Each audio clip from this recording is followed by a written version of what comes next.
This is the Road Home podcast with author and teacher Ethan Nichtern. Through the lens of mindfulness and engaged Buddhism, Ethan and guests explore culture, art, politics, psychology, and spiritual practice with an eye toward both personal and collective transformation. For more information, visit www.ethannichtern.com.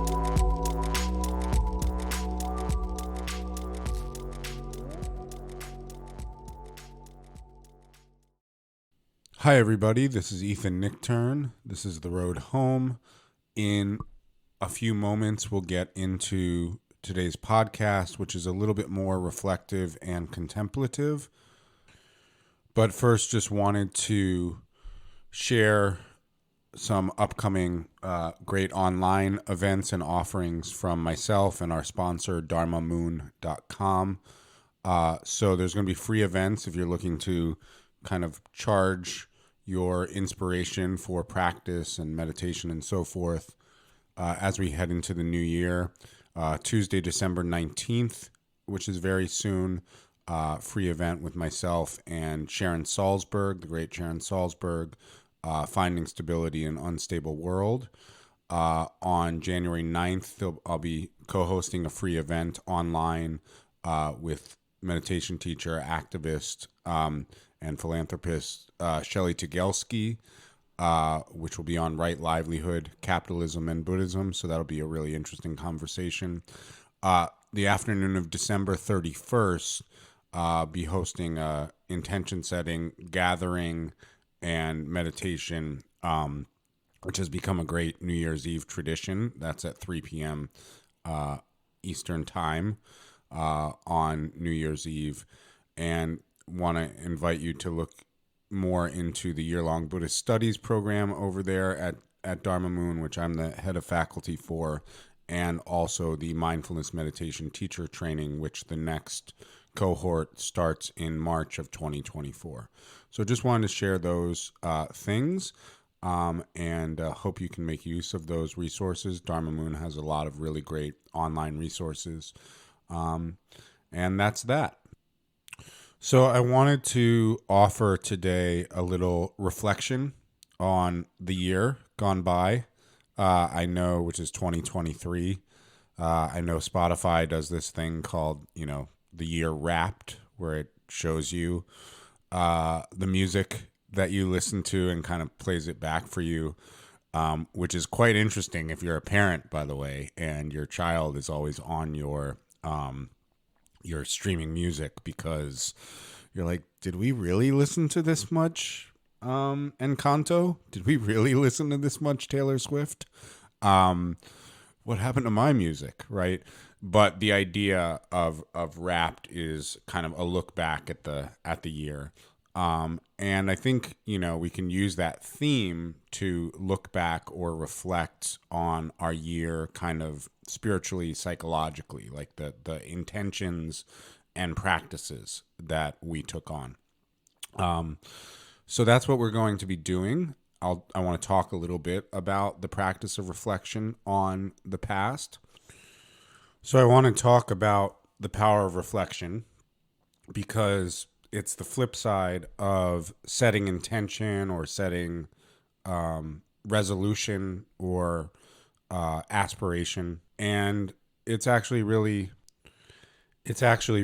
important from a Buddhist standpoint to work with intention, right? Intention is actually part of the original earliest Eightfold Path because it gives our mind almost like a highlighter pen. That's the way I like to think of it, as the flow of moments, whether it's in meditation, whether it's in our daily life, the flow of moments is coming at us really quickly, and intention tells us what to highlight and reminds us how we want to work with it, right? So if we just set the simple intention, practice kindness, right? And then a really aggressive situation comes at us or really self-critical thoughts come at us. It's like we've already highlight with a pen those moments to say, this is the place to practice right here. When this moment comes at me, I want to practice kindness. Remember that.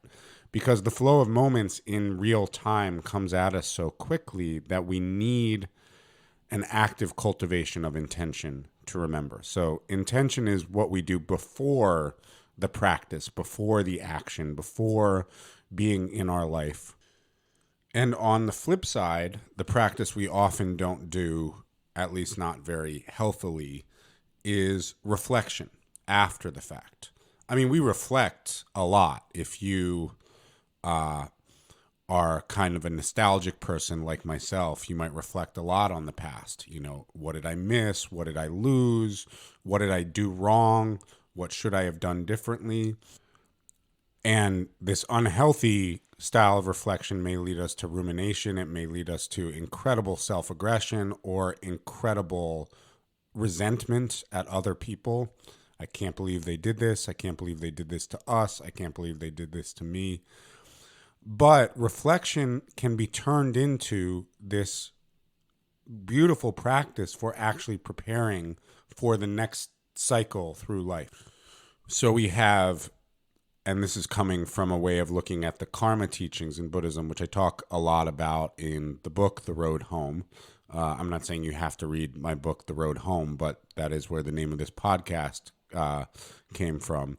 So talk about a whole chapter on the Buddhist view of karma and breaking time down into these cycles of before, during, and after, right? And that's a really important thing from the standpoint of 2023 wrapped or 2024 New Year's resolution or intention. Is in some ways time is very linear. We feel ourselves moving forward from birth until death. But when we actually look at the lived experience of time as a practice, it's a lot more like Groundhog's Day. It's a lot more cyclical, right? It's a lot more seasonal. And so we're entering a new year, entering a new season.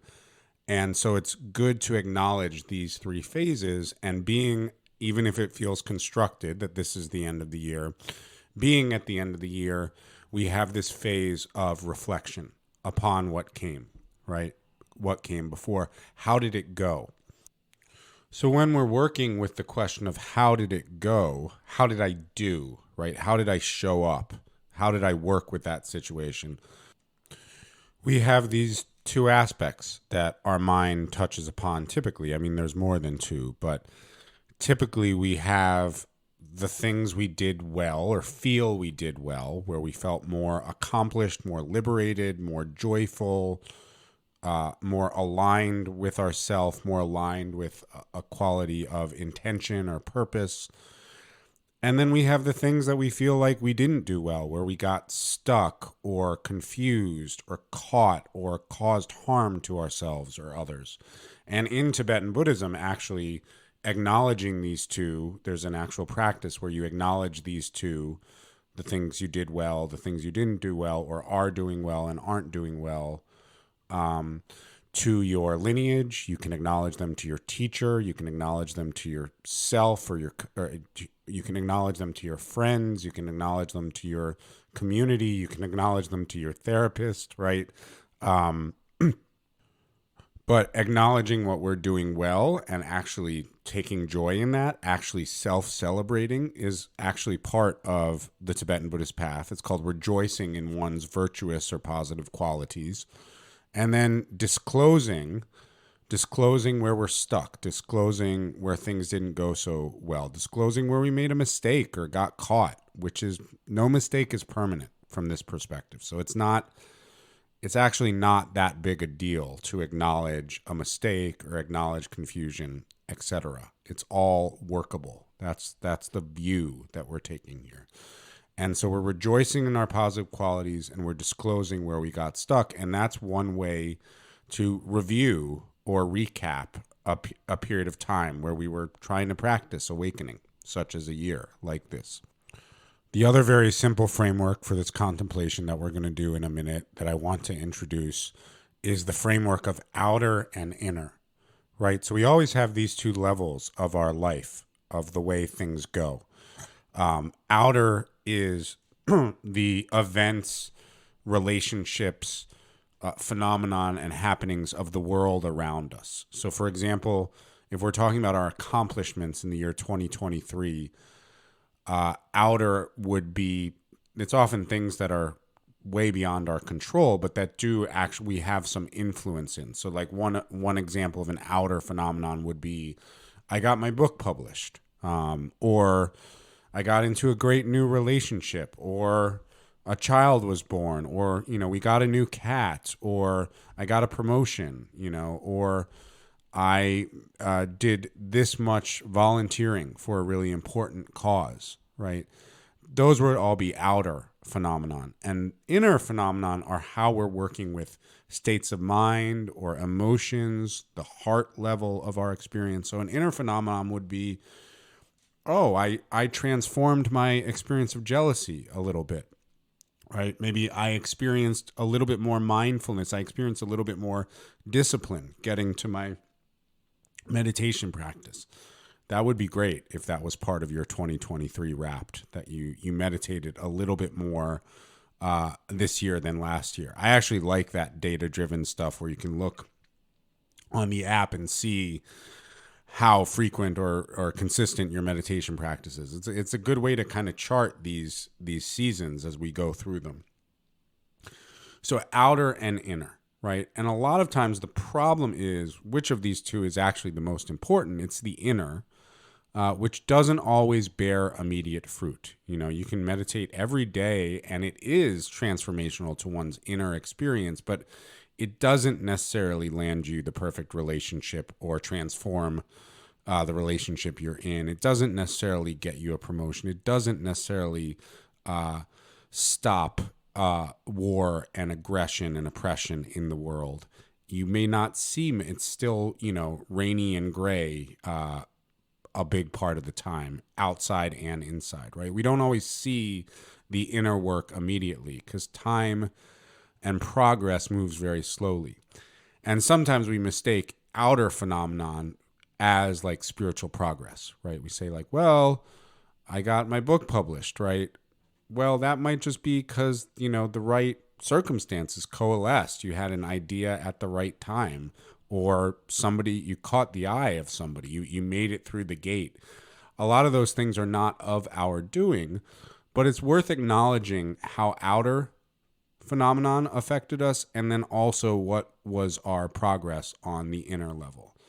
So I'm just going to work with those simple two frameworks of rejoicing the work that we did well, and disclosing where we felt we got stuck or where there wasn't motion or things maybe even fell apart for us. And the other framework being on the outer and inner level. So we're going to move into this contemplation. So, if you're listening to this while you're driving or cooking, you may just want to, let the thoughts percolate as you're listening. If you want to take some time, find a chair or a seat to actually do this a little bit more meditatively, that's great too. If you want to get a pad of paper, some people are really into formal journaling. People think since I write books that I'm into formal journaling. I don't journal well at all. It's not part of my practice. But for a lot of people I know, that is a really helpful practice. So if you want to grab a pad of paper and write some of this down, we won't be going into looking ahead because we're really taking time to wrap and reflect the year that went by in this particular exercise. So I'm just going to invite you to take a moment or take a few moments and come into silence. And just still your body wherever it is for a moment. And breathe.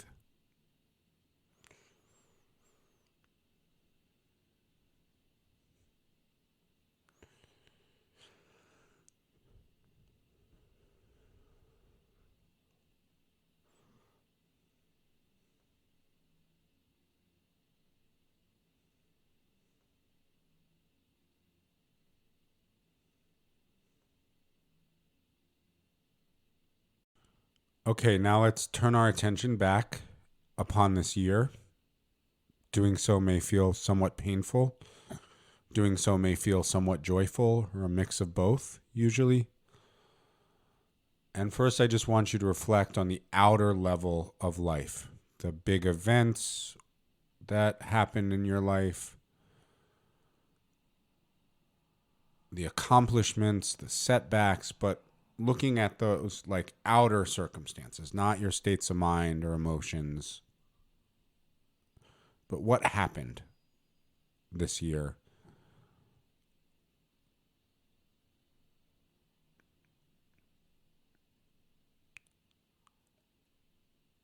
And now please turn your attention to the rejoicing phase of practice. So looking at the outer circumstance that went well, where you feel like something happened because of the result of you showing up in some way. It may have been beyond your control, but what are the things worth celebrating that I did this year, that I accomplished? Or if you're feeling too humble to take credit for them, what are the good things that happened to me? But this is really helpful to look at as our accomplishments on the outer level. So we're going to take the next minute or two to rejoice in our outer accomplishments, circumstances, and events in 2023. And if you want to write anything down, please do.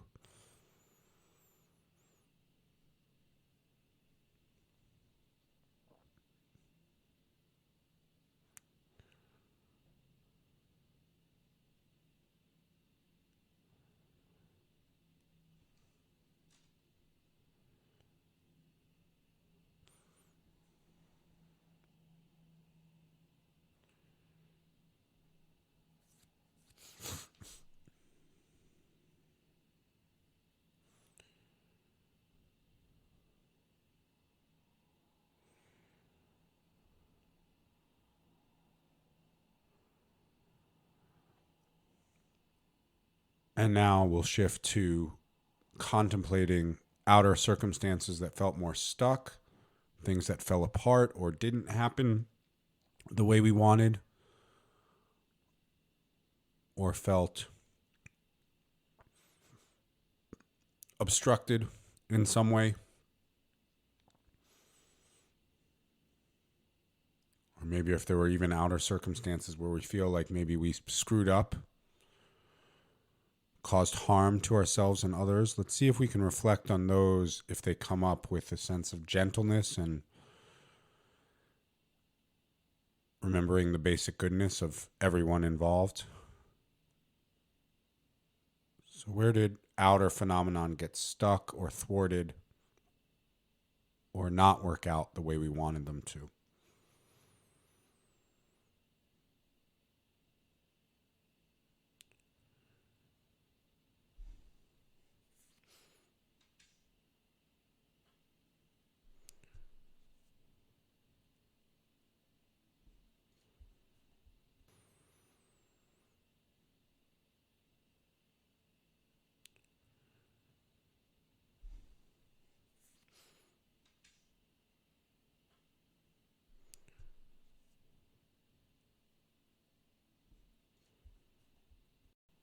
And now we'll move on to inner experience. So these are our practices. These are the way we work with our states of mind. Maybe at the beginning of 2023, we set an intention to work with a particular emotion or state of mind or confused belief about ourselves or others. So first we could rejoice in any progress, whether it's progress with kindness or discipline or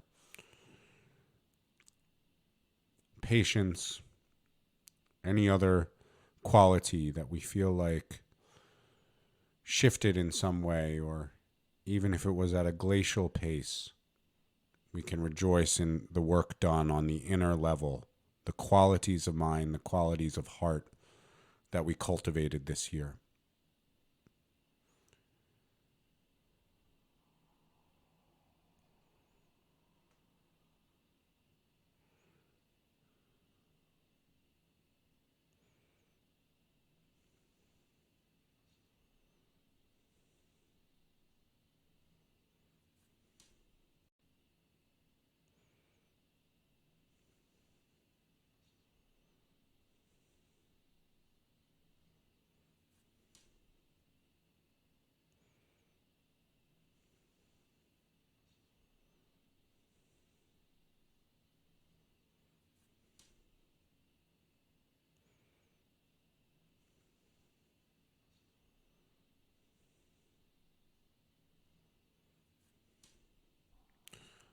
And then we can shift to disclosing or reflecting on the inner places we still feel a little bit stuck.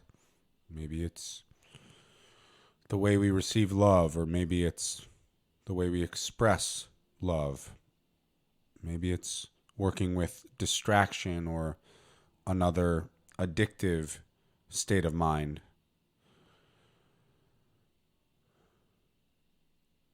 So just where do I feel still there is work to do on the inner level? And again, approaching this from a standpoint of basic goodness. The work is always workable. So where do I feel stuck, or there's more to do to liberate and open up on the inner level?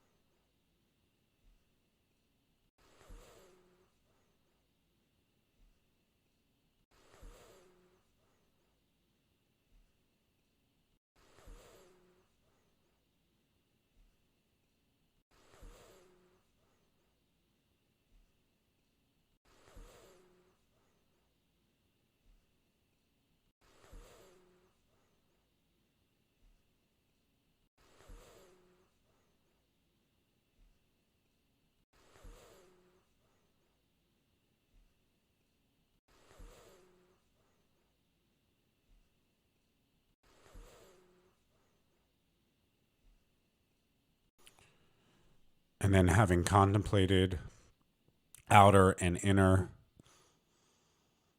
work and accomplishments for 2023, we can just take a moment to acknowledge this practice.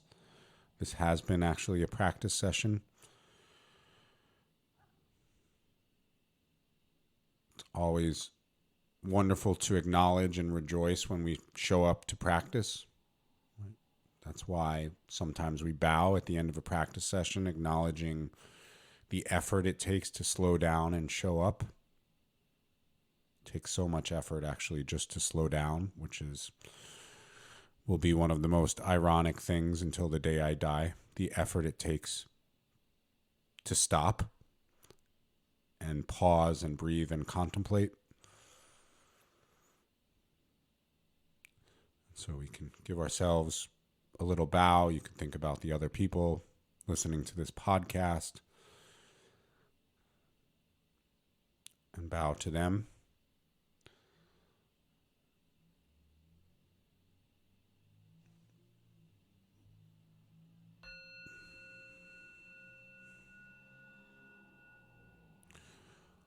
So thank you for contemplating the year gone by, and over the next couple weeks as we move to the next year, I actually have my private students reflect on the year gone by, and then if they'd like to set intentions or aspirations on the outer and inner level for the year to come. So maybe this reflection on what has come before can lead you into the next cycle of time, even if the fact that the new year begins January 1st is completely arbitrary.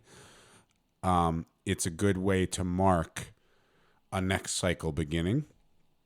I have a feeling the next cycle in our world is going to be absolutely bonkers, full of curveballs, hopefully full of people really showing up with heart and trying to step out of paradigms of selfishness and individualism. But I think 2024 is going to be a great year to have a meditation practice. Let's put it that way. So, please do check out Dharma Moon. And if you want to join for the actual 2024 intention setting on December 31st, you can go to dharmamoon.com. Great free events coming up. And then the year-long Buddhist Studies program is there. Be so great to have you all in that if you're interested in joining a Sangha and deepening practice and study for the year. So we'll be back soon. Have my friend Juliana McCarthy coming up on an episode that'll drop before New Year's, where she shares she's been best-selling astrologer and Dharma practitioner, and she'll share her take on what 2024 is going to bring astrologically. So that should be a fun episode. And again, we're having episodes now once or twice a week. So please share the podcast, tell your friends, and that's it. So for the Road Home podcast, this is Ethan Nichtern, and we'll see you next time. This has been the Road Home podcast with Ethan Nichtern. For more info, visit ethannichtern.com and dharmamoon.com.